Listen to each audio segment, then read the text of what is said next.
you're heading out on a road trip, here are some essential tips to prep you for your journey. First of all, we'll check the bulbs.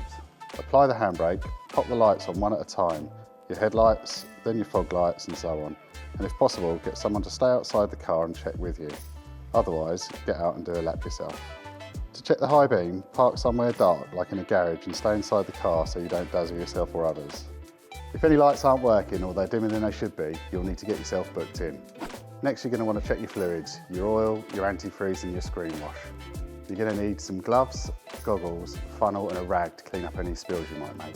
This is your coolant or antifreeze. If the fluid gets below this line here, you're going to need to find the right coolant for your car and top it up. Some coolants don't need diluting, but if it says 100% concentrate like this one, you'll need to mix it with some water first.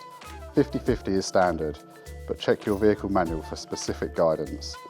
This will keep your engine from overheating or freezing if you're travelling for the holidays. Now, when it comes to engine oil, a lot of cars will have a dipstick, which should look like a brightly coloured hoop, but I'm working on a BMW 1 Series today, which has a sensor instead, so we can check that on the dashboard inside. Whether you've got a dipstick or a sensor, you'll be able to see where your oil's at, and if it's looking a little low, we'll find the reservoir here.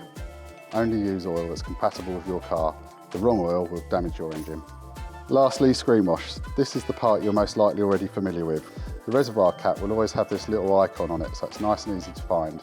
If the screen wash isn't right near the top, just top it off and you're set. You're also going to want to check the condition of your wiper blades. You're going to do a nice clean windscreen and make sure these are all in good condition.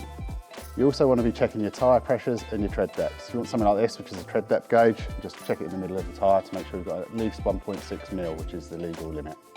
Pack yourself an emergency kit and you're ready to hit the road. Thanks for watching.